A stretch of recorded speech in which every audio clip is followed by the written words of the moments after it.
Welcome back to Ambivalent Offenders, your favorite judgmental history podcast. This is Jamie. This is Erin.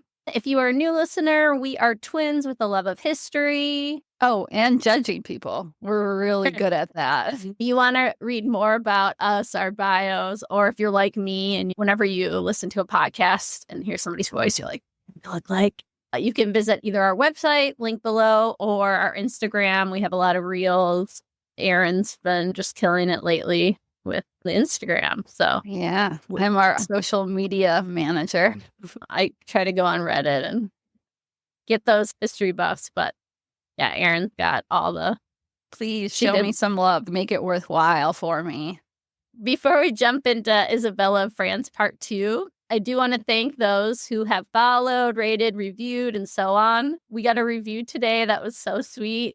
We both almost cried on Apple Podcasts. So if you're listening, we love you. You're our favorite person in the world, and we screenshotted it and sent it to each other and then to our mom to prove that this is a real thing. And to confirm it wasn't her. Yeah. I also confirmed with my husband that it wasn't him. Whoever it is, we love you. You're our favorite person. Yep. You and Sarah, number one fan. We really do appreciate the feedback, though. It's really helpful, even if it's adjusting feedback, if there's things that you'd like to see or quote unquote villains or people in the gray you'd like to see us cover. All of that is really great. And again, you can give us that feedback on any of the review platforms, like on Apple Podcasts, on Instagram, or at our Gmail, which is ambivalent.offenders.podcast@gmail.com. You can also send us your judgments of any of our figures. Matt did an awesome one last episode. That was very, very eloquent. And please, another great thing is please tell your friends who might enjoy the show to tune in. It really does help. We love being able to have the excuse to not work or not do housework and instead work on our podcast. Yeah, we love sharing this with everybody. So the more the merrier. Come on. Exactly. Let's all judge together. Exactly. Judging alone is less fun than judging in a group. We want our squad of judging. We've been doing it since 1988. So Woo, yeah. The hashtag 88. Mm-hmm. But now I think we'll let Erin jump back into Isabella of France. Yeah. We learned a lot last week. Of course, if you haven't listened to part 1, we would definitely recommend you start there. But Erin, do you want to tell us where we left off with Isabella? Yeah, so we left off as the invasion force headed by Isabella of France, her maybe boyfriend / ally, Roger Mortimer, and her son, Prince Eddie, future Edward III. They were landing on English soil, and they were taking the country by storm. That's where we left off. Can you remind me, is Prince Eddie a teenager at this point? Yeah, I believe he's about 14 right now. Okay. And then Roger Mortimer, he's the one who escaped from the Tower of London, right? Exactly. He's a disaffected noble who had quarrels with Edward II, Isabella's husband. He had bopped off to France after escaping the Tower of London, naturally, and is now at the head of this invasion force. And we talked a little bit about, in our last episode, are they allies? Are they lovers? Maybe both. Right. We can't quite know those motivations. Yeah, but could we say he's a bad boy? Maybe with a kind of a heart of gold. I would not say heart of gold. I could see him he's in all black leather. But now I'm just picturing Blackbeard from what is Our Flag Means Death. Our Flag Means Death. Yeah, kind of. Hashtag hottie, yeah. I don't think you're wrong. At the time, or maybe it's Tudor times, where the one earring for men, like just one earring, was very popular. So I'm thinking all black leather, one earring. He's at the head of this army, ready to go. You know I like a bad boy with a heart of gold. So well, that was asking. Well, listen and see how you feel about it later. Okay. I'm right now Team Roger Mortimer. Roger Mortimer. Things might change. I'm not surprised. I definitely feel like if you were Isabella, you would have immediately shacked up with him. But okay. For better or worse, maybe I'm going to be concerned about this one. Yeah. All right. So we've gotten the invasion.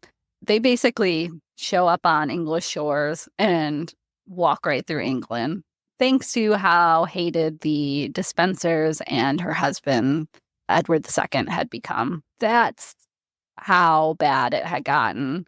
Resistance, we don't know her. Sure. Did Edward II have any clue? They do very quickly. So we land on the shores. Even two of Edward's half-brothers, his brothers by his father's second marriage, they join in on Isabella's rebellion. So that's how bad it's gotten. Well, it also makes sense, though, because it's beneficial to have. Yeah, a little bit. And a handful of bishops because, they're along for the ride.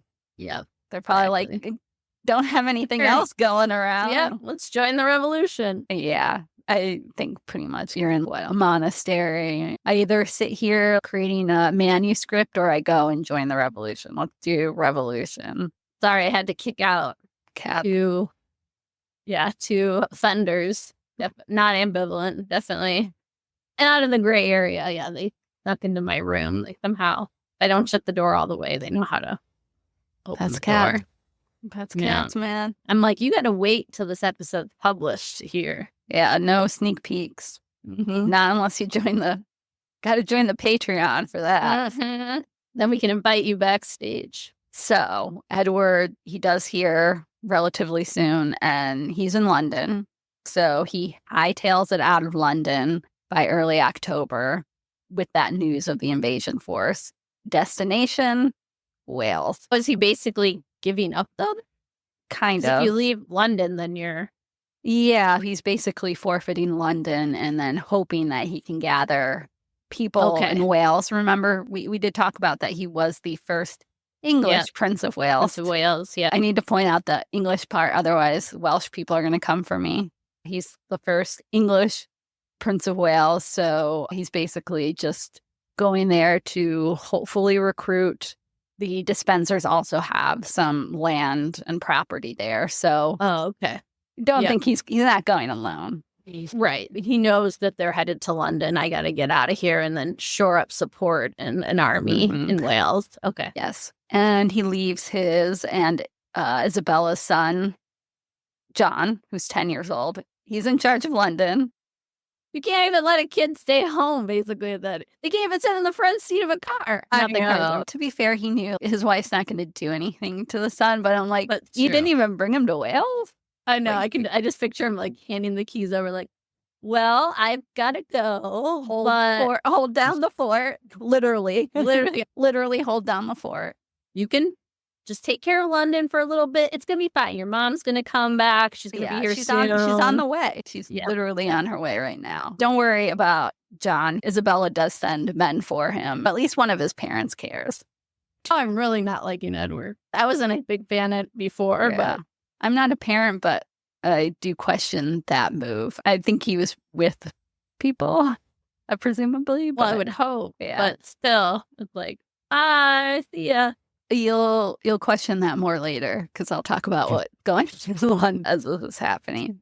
Yeah, I would be calling Child Protective Services. That was a thing. I did say in our last episode that things were about to get Games of Thrones bloody. We know Isabella has her eyes on the prize, or should I say prizes? The Hugh Despensers, plural. First up, Hugh Sr. He was in Bristol, and Isabella took the city pretty easily. Hugh Sr. was given a trial in which he conveniently was not allowed to speak. So I don't know. I was like, did he just charades? How do I do I'm innocent in charades? Even if he didn't have a chance to speak, nobody thought he was going to be acquitted. So shocker, he's found guilty, and there would be no jail time for Hugh Sr. The punishment, too, was carried out immediately. I'm going to quote the book that I read, Rebel Queen, Isabella France, Rebel Queen. Don't hurt me, guys. Also, if you're kind of squeamish, trigger warning. So this is what happens to Daddy, right? Daddy, yeah. So Daddy. he was hanged while still wearing his armor, and his body horribly fed to dogs, with the exception of his head, which was carried on a spear to the city of Winchester and publicly displayed there. Ooh. So, again, just reporting the facts. I'm not embellishing anything. I'm just giving you. Why didn't Daddy Dispenser stay with Edward? Yeah, I don't know. He must have been near Bristol or told to hold down Bristol. But don't worry, Junior is with Edward. Okay, that's all that matters. Hugh Jr. is the new Piers Gaveston, so he's the favorite. Daddy just comes along. He's just extra. So if you're thinking, okay, this isn't Isabella. She's not the one actually executing the people, true. But she was we do know she was at the trial. And we will see later that she's not the squeamish type. I would not cross this girl. She obviously has no love for the dispensers. And as I said, the book, Isabella France, Rebel Queen, it basically said that she was trying to extinguish the entire dispensers. So we will see that. Okay. I did not expect eating by dogs, but this is medieval punishment, so there's a lot of things I don't expect. I will say, hang on to your butts, to quote Jurassic Park. This Hugh Sr. probably gets the best deal out of that's not reassuring. On November 16th, 1326, Edward II and Hugh Dispenser, or Hugh Jr., sorry. I was going to say Hugh Dispenser the Younger, but we're calling him Hugh Jr. We can really just call him Hugh now. Yeah, he's the only Hugh. They were captured in South Wales. I like that even the book that I was reading was confused on what they were supposed to be doing. They had left the Dispenser's great estate. They had a great castle. Yeah. And they said, no, we don't want the castle. They were just wandering around Wales. I don't know what the plan was. What was your plan, Edward? Apparently it was just to wander around. Let's go for a walk. Yeah. Think of this, security and safety. Yeah. Which, to be fair, at least in a castle, there would probably be a siege. And there was a siege after for a couple months as it held out with Hugh Jr.'s son. But I'd choose the castle. I wouldn't be wandering around rural Wales. Whatever their plan was, it failed. Isabella did siege the castle later and then imprisoned Hugh Jr.'s teenage, maybe 17, 18-year-old son for a couple of years after. Okay. And she also helped herself to the fine things within the castle. Thank you very much. Now we've come to Hugh Jr.'s death. Like I said, if you thought Hugh Sr.'s death was bad, Isabella and Roger Mortimer saved the worst for his son. He got the full hung, drawn, and quartered. And Isabella supposedly watched it and ate an apple while she was watching it. So, stomach of steel.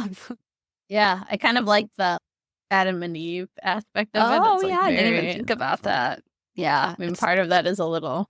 It's not the most flattering portrait of her. It's very Game of Thrones. Can't you see Cersei? Just slowly eating the apple as you hear screaming and violence. Yeah. I just started House of Dragons yesterday, so I'm really seeing this clearly. Yeah. Minus the dragons. You'll see there's a lot of parallels in terms of this. Isabella, she also didn't draw the line when it came to punishing Hugh Jr.'s children, although not through murder. Clarified children. I will tell you their ages. Okay. So he puts the three dispenser daughters, Joan, Eleanor, and Margaret, who were 10, 7, and 3 or 4, somewhere around there. She puts them in 3 different convents. So they're not murdered, but this was directly from her orders. So she had them forcibly admitted and veiled without delay. No sex and marriage for you. Exactly. I'll be like, I'll take drawing and quartering. No. Just kidding. For people, if you're like, why is that punishment? She's taking care of the dispenser men. And this is so that it would mean the girls couldn't get married. So have children. Yeah, no babies, no continuing the family line. Basically trying to end that dispenser line. And just not wanting them to have any worldly pleasure. No worldly pleasures for the dispenser girls.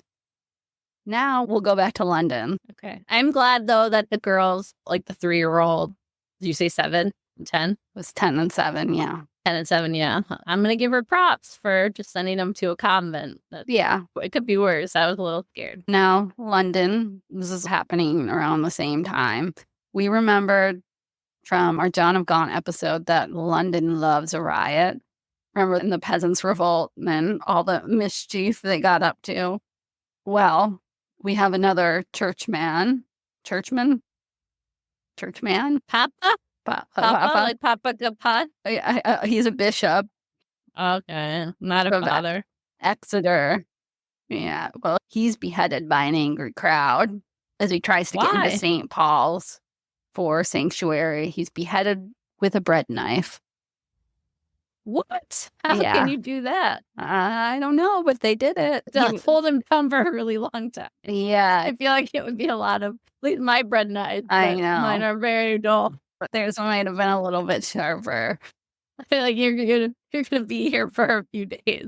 Presumably, he was dead by the time they beheaded him, maybe. I hope so. But why him? Was he affiliated? Was he backing Edward? Yeah, he was an ally of Edward and the Dispensers. And then his head was sent on to Isabella as a prize. There was no love lost between her and the Bishop of Exeter, apparently. So now we've got the Dispensers taken care of. There's still the big one, the king, Isabella's husband. The Pope attempts to play marriage counselor and is trying to get her to reconcile with her husband. So he's writing these letters, and it puts Isabella in this awkward position because she should be loyal wife at this point. But marriage therapist popes aside, there's that debate about what to do with King Edward II. So she must have known that there's no going back from this. We saw how Edward reacted when Piers Gaveston, his first favorite, got executed. So if you're Isabella, you're thinking, I've already killed Hugh Sr., Hugh Jr. He's never going to forgive me. Can I ask a quick question? Yeah. I guess what gives her the authority to, is it just because the people have all turned on him too? What gives her the authority to, like, does she have more manpower? Yeah, she's basically at the head of the army by might. And once Edward is taken into custody, they appoint Prince Eddie as keeper of the realm. Even though Edward's still alive, and for a short time, Isabella is, and probably Mortimer, they're issuing like proclamations and laws through Edward, but Edward's not issuing them. Making it, yeah. Yeah. It's this weird thing where we talked about it before the invasion. What's the game plan? What was their game plan? Was it just to take out the Dispensers? Well, the Dispensers are gone.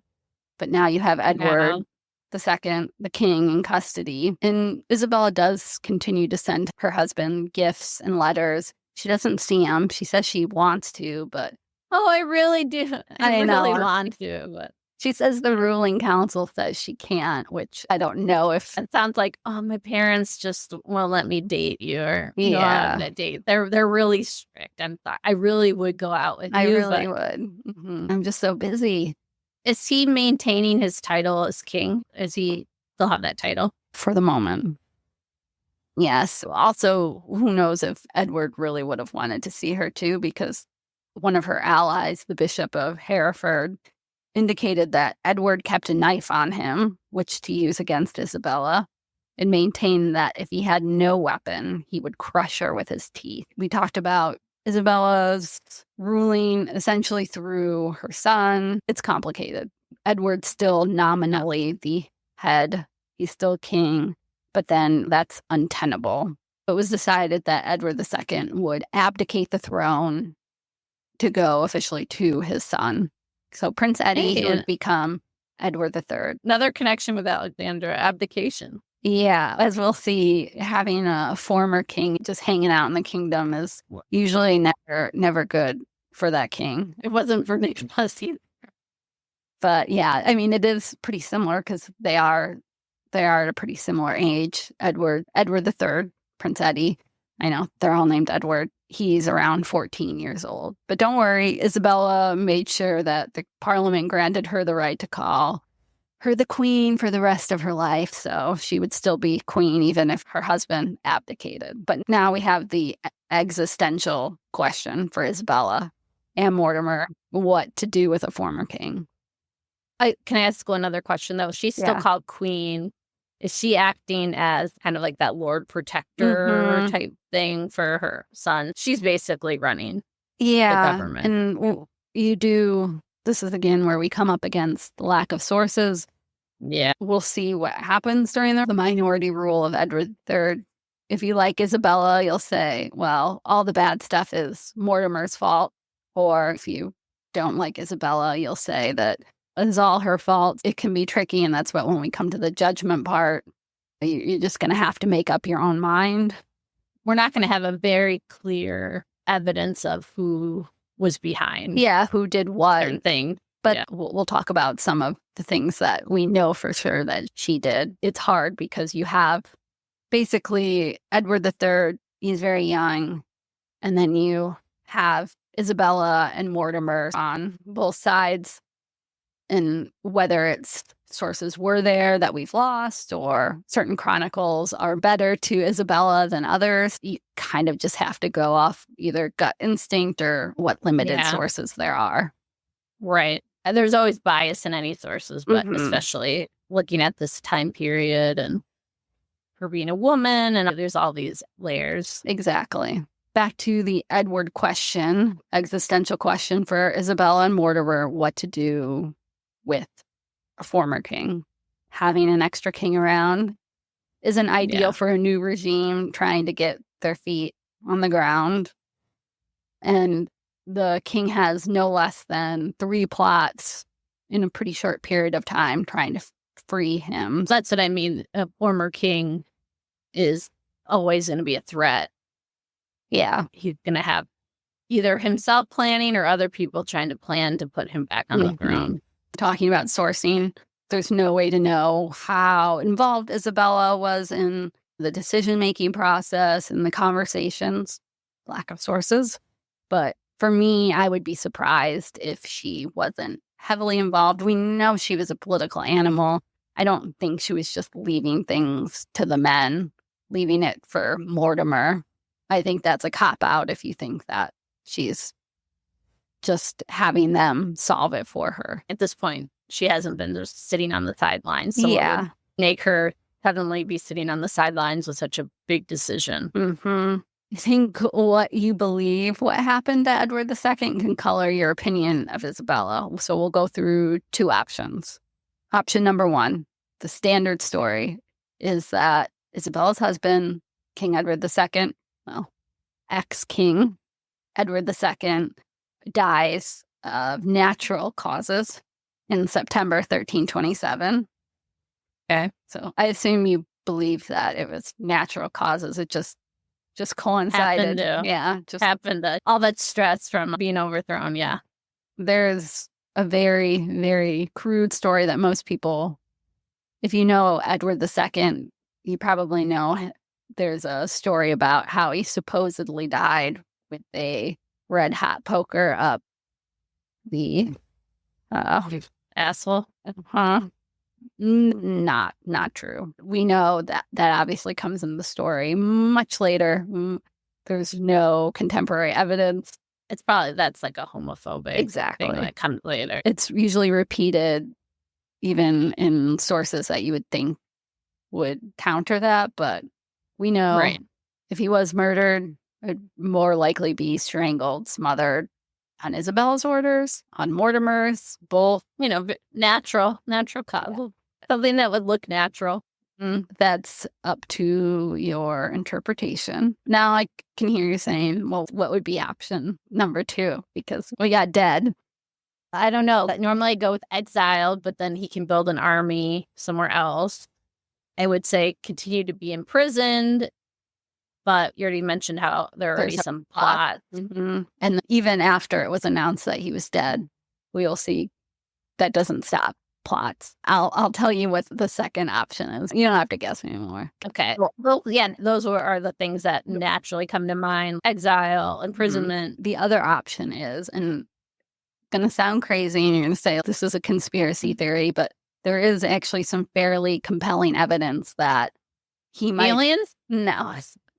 He might have been allowed to live out his life as a monk in Italy, which again sounds crazy, but if you want to hear this evidence, we're going to do a mini-sode about it, because I don't want to go into the details here, but yeah, that'll be on Patreon. Yeah. Okay. I want to know what that evidence is. That was not on my bingo card. No, it sounds like we just covered Alexandra. It sounds like the Anastasia story, what people want to believe. Right.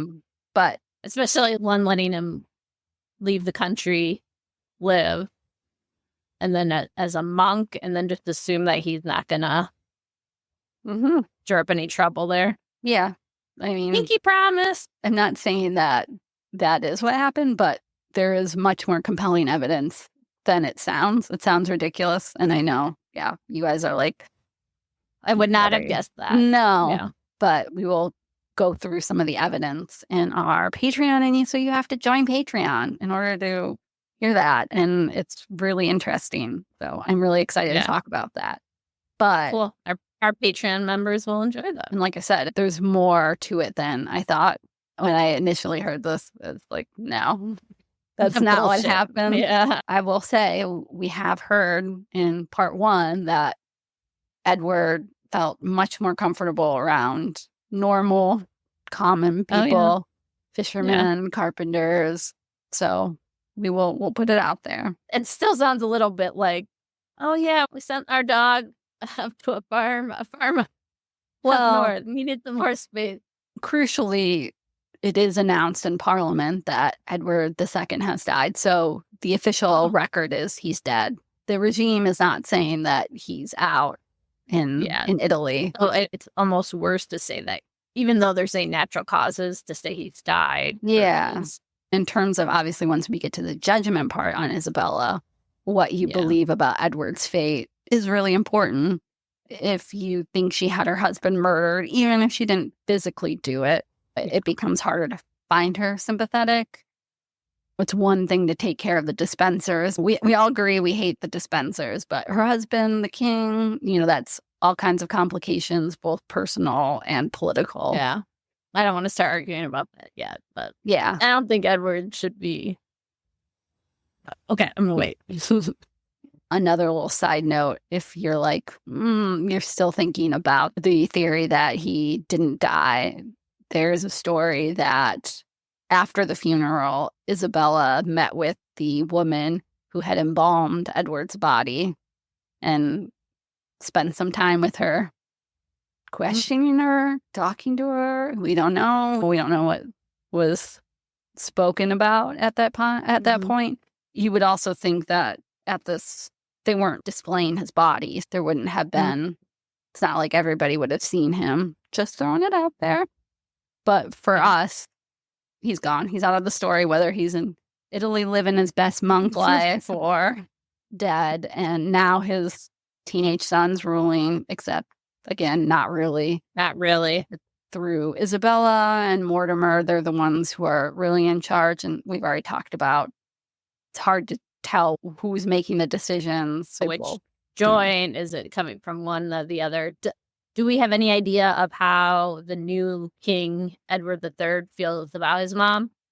His mom, no. Mortimer, yes. A little bit about his mom, but we'll get there. Keep marching on. Right now, he's young. I'm sure he's chafing a little bit under the weight of Mortimer and Isabella, but the real concern is he's not going to be 14 forever. This is the part where I'd love to be able to tell you that Isabella ruled in ways that were so much better than her husband.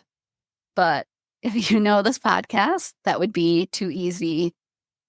It seems like she just got into the same patterns and issues that plagued her husband's reign.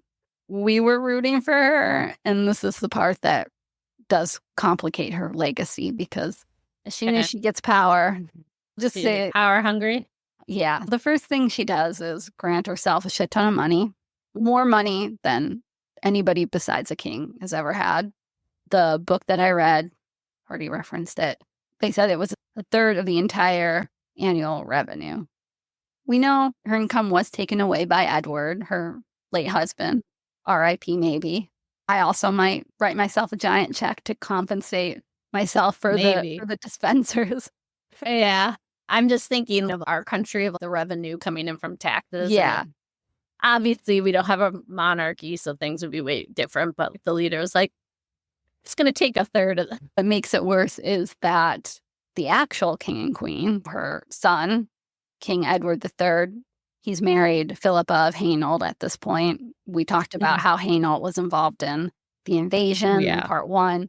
They're living on a much, much, much smaller funds. They're actually often short of funds. Isabella's rolling in the dough, and the actual king and queen Are not. This is the couple. Edward III is the one, deathbed. Yep.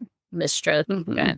Yep. Edward's like 15, Yeah. 16 or something, and then Philippa's a little bit younger. But she did hold up her end of the bargain by that marriage. Yep. Yeah, they do get married, and it is, if you don't want to listen to the John of Gaunt one, it is a surprisingly happy and fruitful marriage. Like, I think 15, 16 kids or something. Wow. Yeah. Very fruitful.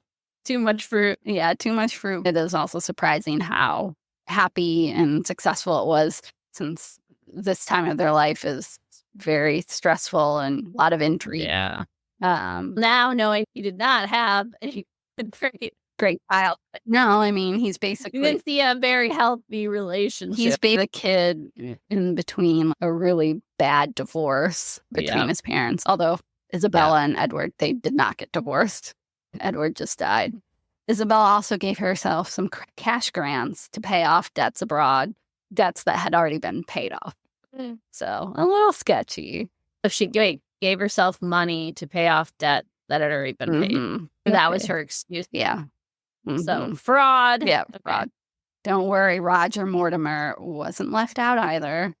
Money, land, a new title of the Earl of March, which meant he controlled essentially all of the lucrative property at the English and Welsh border. Yeah. So you're seeing the problem, right? Suddenly the barons, they're thinking, we just replaced one bad ruler and their favorite with another their favorite. Roger, essentially, is coming off as her favorite, whether or not he...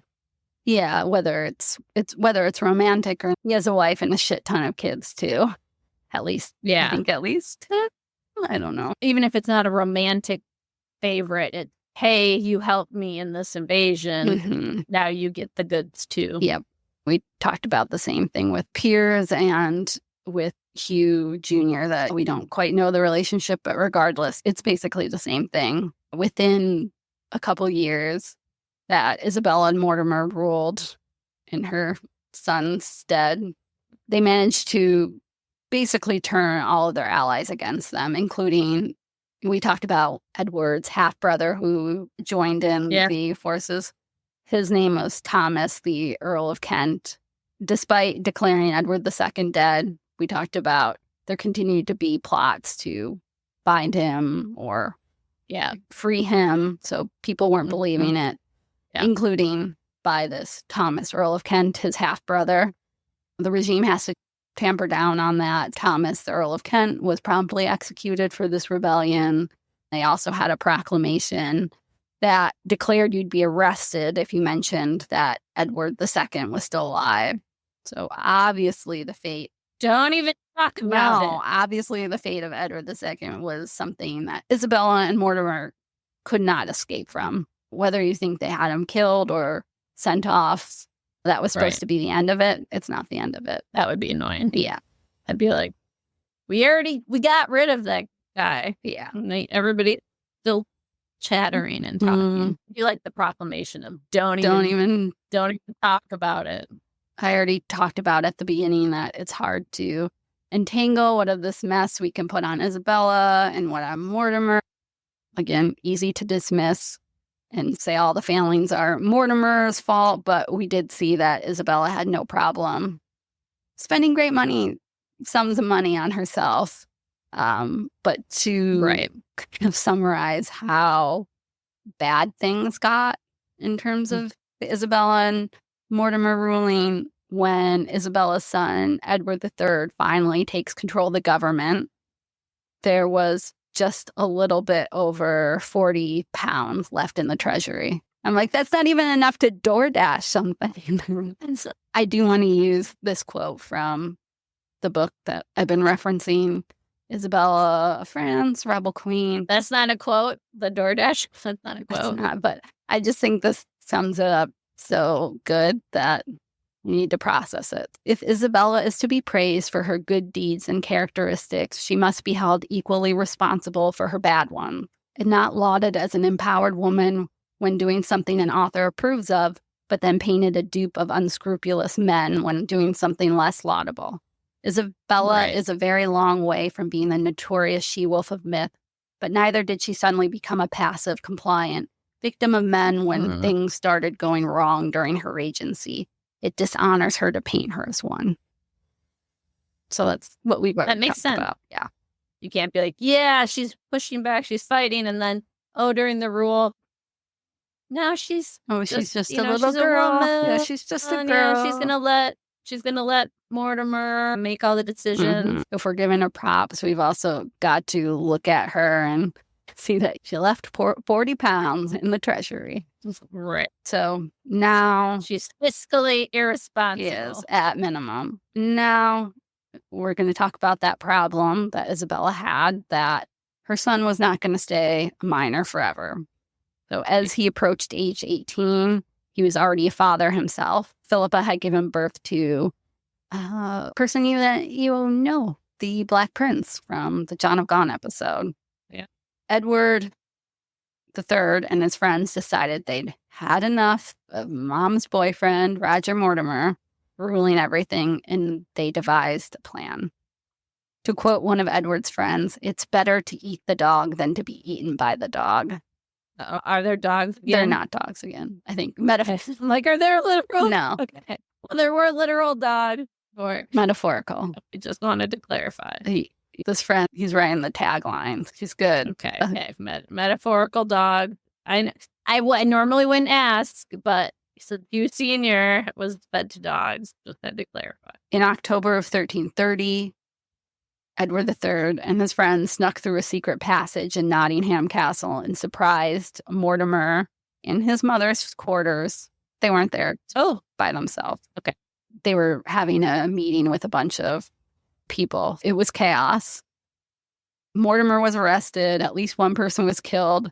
My favorite detail from the book is that the Bishop of Lincoln attempted to escape down a latrine chute. For people who don't know, like toilet. Yeah, like down a toilet. Toilet chute. Like, get me out. It said unsuccessfully. I'm like, did he get caught? Because it would be better to be murdered than to be stuck in a medieval poop chute latrine. Yeah.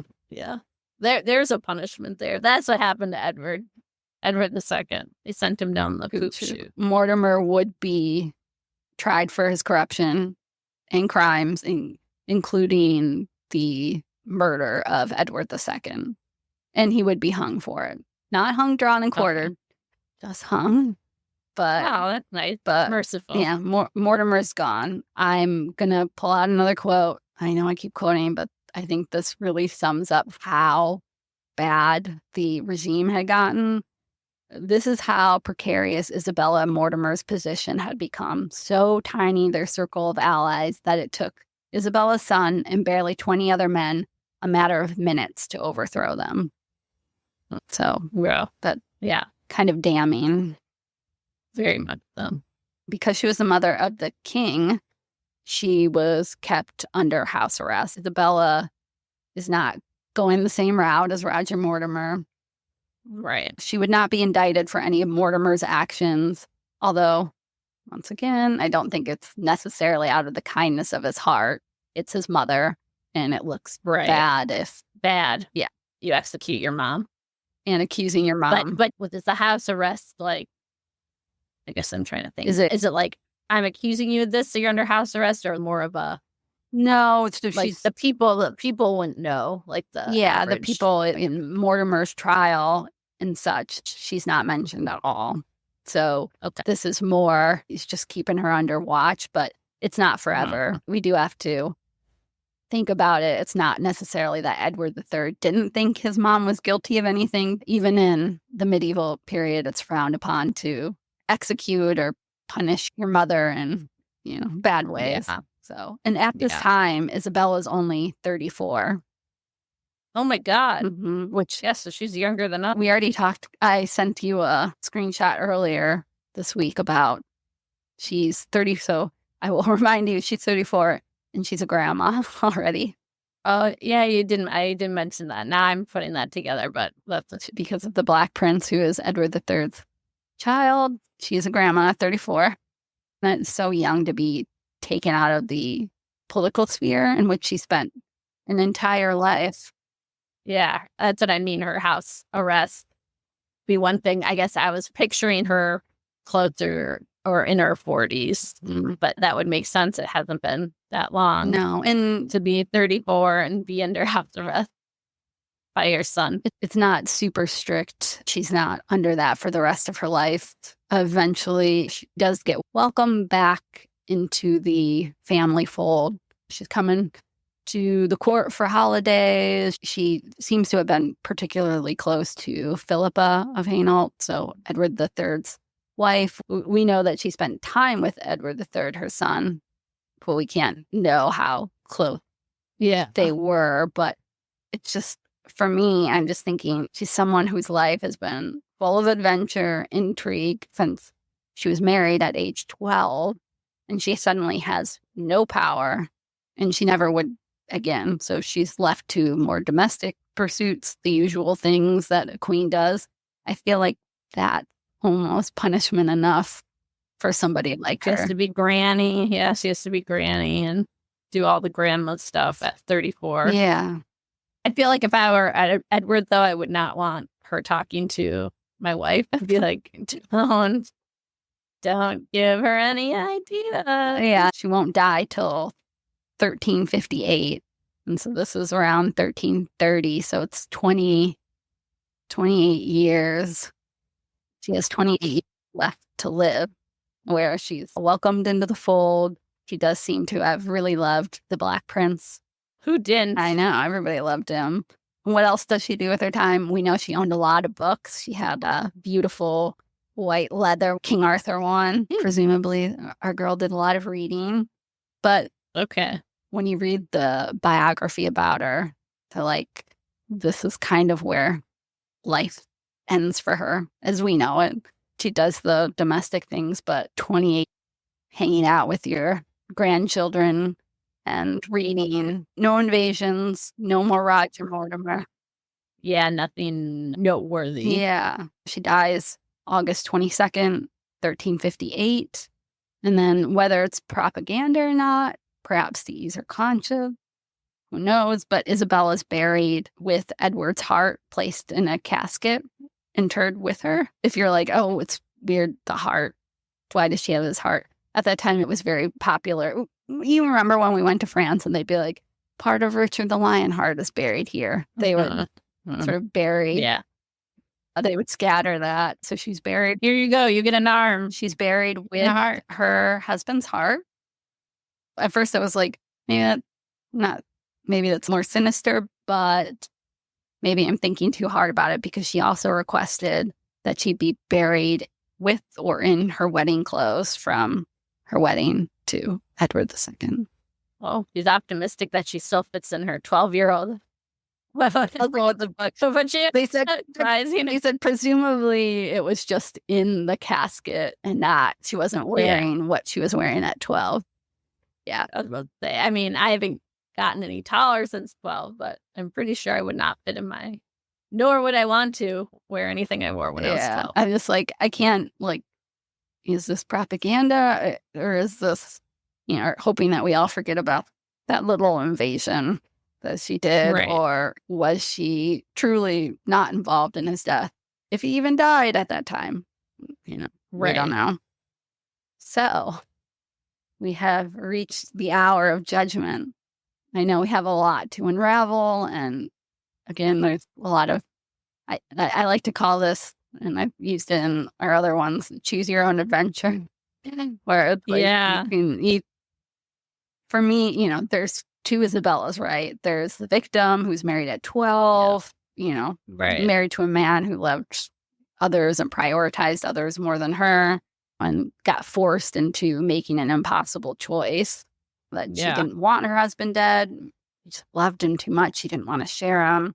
And it was Mortimer who was the bad guy all along. She was manipulated by a bad man, or, the Isabella who's sort of a femme fatale who takes matters into her own hand and, takes a lover. Partners with the bad man. Takes the lover on her own and then overthrows her weak husband who deserved it because he didn't treat her right. So, no mercy, all cruelty. Right. I'm going to do the cop out and say, obviously, the real answer somewhere in between. For me, the way she ruled the kingdom, which we talked. How do you? That really complicates legacy. Yeah. So you made me go first with Tsarina Alexandra. That's the hardest part, listeners, for this judgment parts. We do them immediately after we. I just heard the rest of her story, and I'm somebody who likes time to process, but we do it immediately after, which I kind of like. It is in the moment, but then it is funny. I'm sure at some point we'll do like a follow up, and some of our opinions might have changed. But you have to go first. You made me go first. I'm maybe 60-40 bad. I don't know. Okay, that might be too much. It's just, for me, it's hard because I love the story. I love telling it. When people say medieval history is boring, I say, well, have you heard about the Queen of England who overthrew her husband? And by the way, Edward II is the first King of England to be deposed. Not the last, but certainly the first. I love the story. And for me, again, I think the way she rules complicates it. If she came in and had a great rule and was doing things that were helping the country, the people, some selfless stuff. I do think that complicates it. Obviously, you also have to weigh the Edward II. Did he die? I don't want to answer that right now.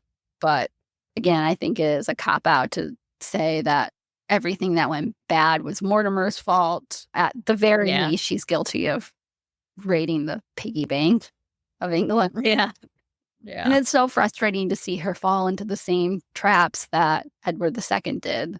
Girl, if there's one person who should know, I don't think she's the she-wolf. I don't think she's like the ultimate villain. Is she even worse than some of the other kings of the time? No, she had some sort of impossible choices. Do I think that she made the best decisions amongst them? No. I don't know. It's just really hard because she is one of my favorite figures, but that doesn't mean that I can't see through to her flaws. What about you? I'm curious about somebody who's come at it completely blind. So you said 60-40, 60 being the villain. I think 40 so. being not. I might change my mind by the end of this. I think I'm 50-50. Now that's a cop out. I didn't know we could do that. 50-50. If I had to lean one way, I would probably lean more on the 60-40 the other way, not a villain. So my reasoning is... I'm just really fiscally responsible. I know. I'm like, damn you, stealing that money. I know. If it's not a cop-out, it's 50-50. Okay. If I have to lean one way, it's going to be 55-45. Like the more reality. Yeah. But if you want to round up, we can do 60-40 with her 40% villainous. So the villainous side, the 40% comes from, obviously, for moving backwards, how she ruled, making them the same mistakes, fiscal, irresponsible nature. Well, because, again, a lot of times, Edward II is always, he's usually on a list of bad kings. Well, if he's a good king, then it's really hard to say that she's maybe not making all the decisions. She's there. She's a figurehead. Right. She's getting money and she's giving, well, in this version, I'm saying she's giving Mortimer land. Mm-hmm. That's my thing for helping her with this invasion and overthrowing. I think she had some part in Edward II's death. I haven't heard the monk story, which when Aaron tells it, maybe then I'll go that way. But obviously, I'm not thinking natural causes. Obviously, she wasn't the murderer herself, but I think she had knowledge of it. I can see more Mortimer like pushing it and her knowing that it's going to happen. But while that's like morally ambiguous, it also makes sense at the time. You can't have an ex-king around. So for her as a ruler, even though it's a hard decision, so I guess I can make a comparison to Elizabeth I and Mary Queen of Scots. Like, really good comparison. I don't heavily blame Elizabeth for that decision because people were trying to get Mary on the throne and things like I felt like she was back into her corner, and I feel like Isabella was definitely had limited options. Yeah. So, okay. Now, why do I give her more leeway? I already kind of started talking about it. Some of that, like, I don't want to say precedent because that happened earlier, obviously, than Elizabeth I, but really not having a lot of options. I'd say getting married at 12 and then having your commodity, your property. And not that that's anything different than marriage at that time. If you weren't royal, you are just seen as property. And I know I can't hold them to the same type of standards of like romantic love and such, but it seemed like Edward had no problem, not just flaunting. I don't think the flaunting part is the issue because plenty of kings had mistresses and that would automatically make them evil, but he allowed his favorites, his inner circle, and like to basically cause damage to the country and have like other people heavily dislike them,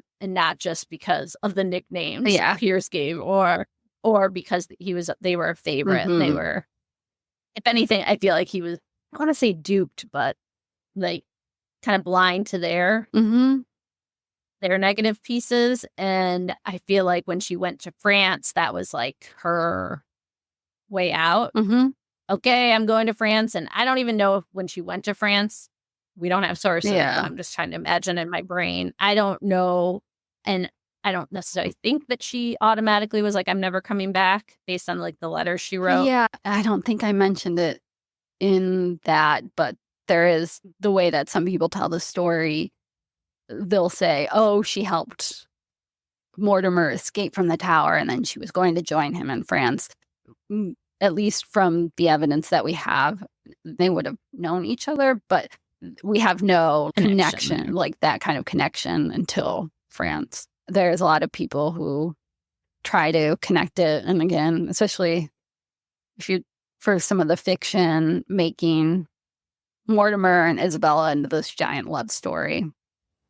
You can do that in fiction. That is fiction. But the real story, obviously, much more complicated.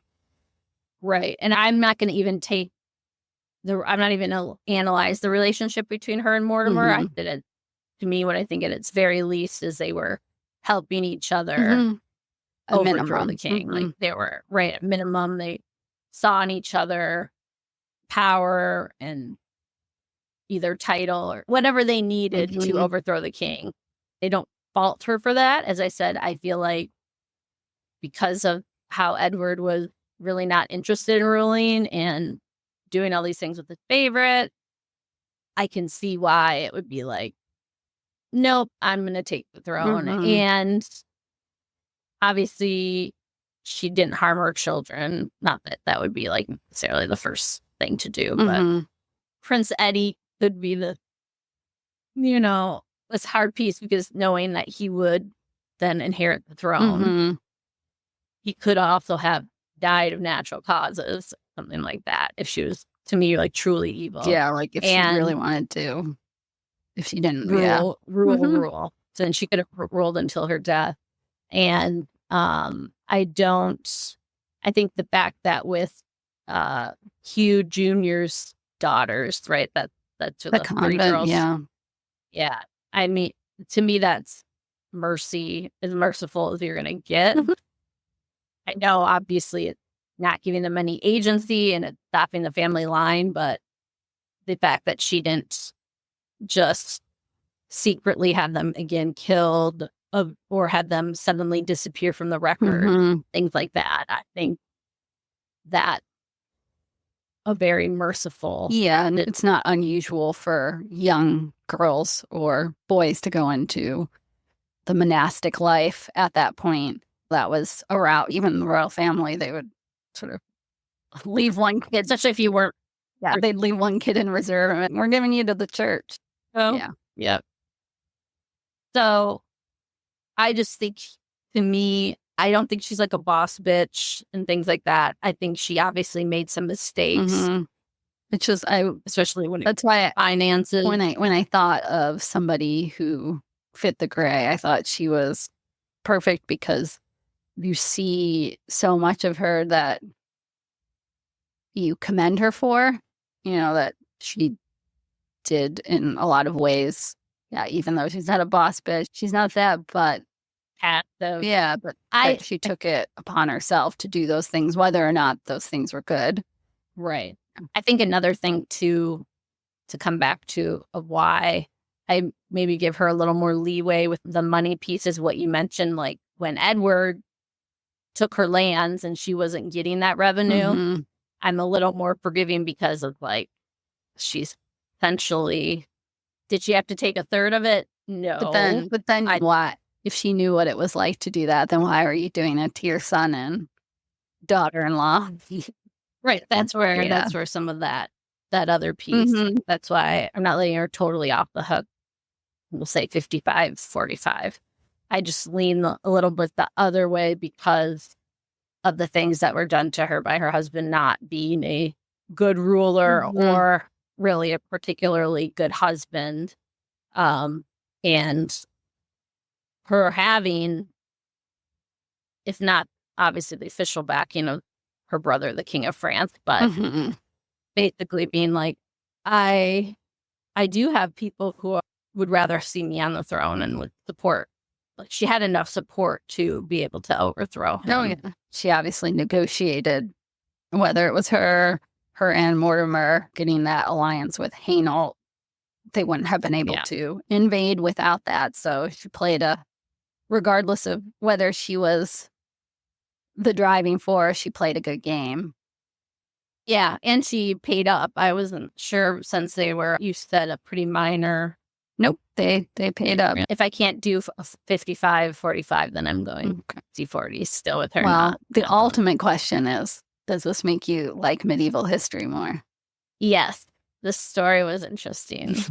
more engaging than typically I find medieval history. Hey, there's plenty of I think what drives me crazy with medieval history is the lack of sources. So where there is, our whole podcast is about being in the gray. Like, I like a little more clarity or a little more evidence to kind of wrestle with. Like with the Tsarina, I really liked how in the book, the biography I read by King, in the preface, he's like, Alexandra remains this enigma despite all these evidence. Like, we have her diaries, we have people who, were close to her friends, letters, all these things. Two different ends of the scale. Right. But still, it's kind of, in a way, funny that both of our figures in some way remain an enigma, one with a lot of evidence, one with very little. But you do have to, in both, to quote you, kind of choose your own adventure a bit in their motives and things like that. So, yes, I do give you props. She's a good figure too. Yay! I had you listen to medieval history. Like, we can add this podcast now. Yeah. I think this is the first time, though, that we've more disagreed. Yeah, split. Yeah, I mean, I think we're close. Not that heavily. We're close. Yeah, we're not totally end of the spectrum, but I think that's still the Don't get me wrong. I love Isabella France. I love her story, and I love her, and I will continue to love her. But that doesn't mean I can't see her flaws. Exactly. And if you maybe are on one of the extremes, maybe you see it very differently. Maybe you're a 90-10 or a 70-30.